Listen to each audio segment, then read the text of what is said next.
Welcome back. Let's get you other news with your attention this Friday morning. Parliament is hosting a hybrid P20 Youth session to commemorate Youth Day.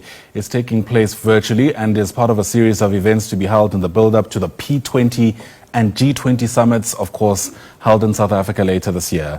The P20 Youth Parliament is aimed at empowering young people to influence global policies that reflect their priorities. Let's talk more about this with the Deputy Chair of the National Council of Provinces, that's Govender, who joins us now via our video link. Mr. Govender, great to have you on the program once again. Thanks very much indeed for making time to speak to us. There's new language, I think, that is being introduced to the South African public for the first time, given the fact that we're hosting the G20 later this year. Help us place this P20 Youth Parliament in that ecosystem. What are the main objectives, of this gathering? Firstly, thank you very much, Ayanda, and good morning to your viewers.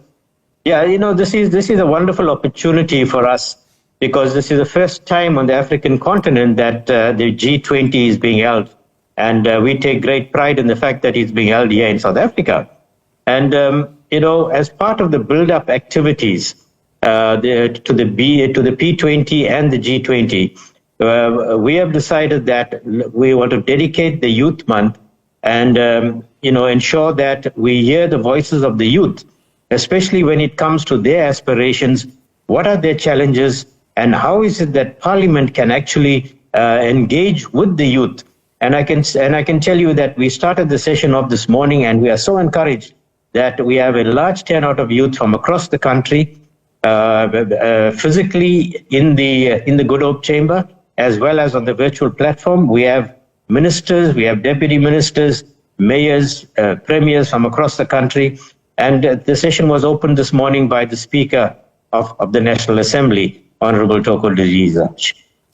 She was able to open that session, and it is going very well so far. I'm glad to hear that. We typically speak about youth as a group, but we do know, of course, that they're not a homogenous demographic of people. Are you finding typically that there's, I don't know, perhaps salient issues that typically arise when young people are given a platform like this? Well, what is very, very interesting, you know, earlier today, we had a presentation from Stats SA. And the figures that they placed before us was actually very, very scary in terms of the high levels of unemployment in our country, the high levels of people living in households that are manned or you know, governed by teenagers or children, the high number of households that are child-headed. And, you know, this is something that the youth are engaging with at the moment, because they feel that they need to be decision makers. They need to be at the forefront of making decisions and drafting policy that we can then take to Parliament and say to Parliament, these are the views of our youth. And what is great is that we have civil society organizations and various stakeholders also involved in today's session. And we have made it very clear that this is not going to be a once-off session. It has to be ongoing, where we engage with the youth on an ongoing basis, so that it doesn't end when the month of June comes to an end. So you know, it is going to be an ongoing interaction with the youth of our country. Yeah. And in fact, it's as if you had preempted my next question. There are often fears that sessions like these are nothing but talk shops. From the NCOP's perspective or point of view, what are you hoping are perhaps some of the more tangible outcomes of these kind of engagements? Well, you know, from the NCOP, we have a very vital role to play in terms of oversight. And we know that ministers will make commitments, they will make executive statements. We had Minister Chikunga there with us this morning, and she has made some great initiatives that we will then track.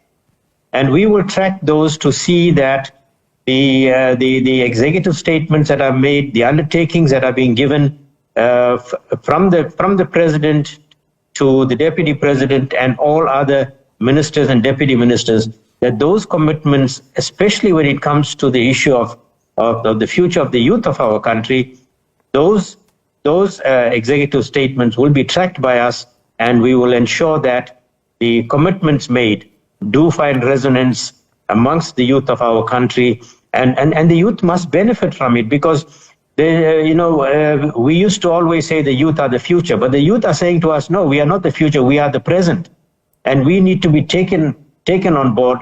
Our issues need to be placed on the table, and we will decide what we need in terms of youth development and youth aspirations going forward. And that is something that we are taking very seriously, because we cannot always relegate the youth to the background or to the peripheries, and then we occupy center stage. So we are saying today to them, you are the decision makers, you are the change makers. You need to place your issues on the table and then hold us to account also.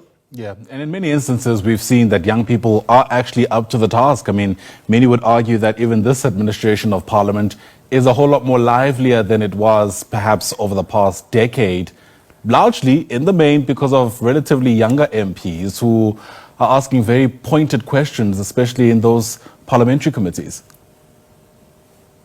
Yes, absolutely. And that is what we are encouraging. We want younger people to be vociferous. We want them to speak out in terms of what their issues are, put their issues on the table so that it can be discussed in a meaningful way, and ensure that we find solutions to the issues that they are facing. And one of the crucial things that has come up is the issue of unemployment. And that is something that we are taking very seriously in terms of job creation.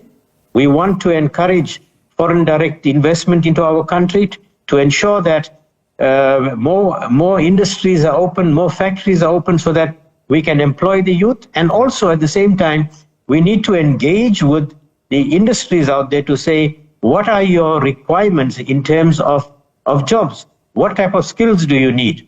Because there's no point in having a whole lot of youth being trained in a particular skill or getting degrees and diplomas, but there are no job opportunities for them. So we are going to ensure that we engage with the industry and make sure that we find out what are the needs, so that we can then inform our youth to pursue career paths in those particular areas where it will be easy for them to find jobs when they come out of those training institutions. And hopefully you're successful, given how important that is. Les Govender, thanks very much indeed for your time.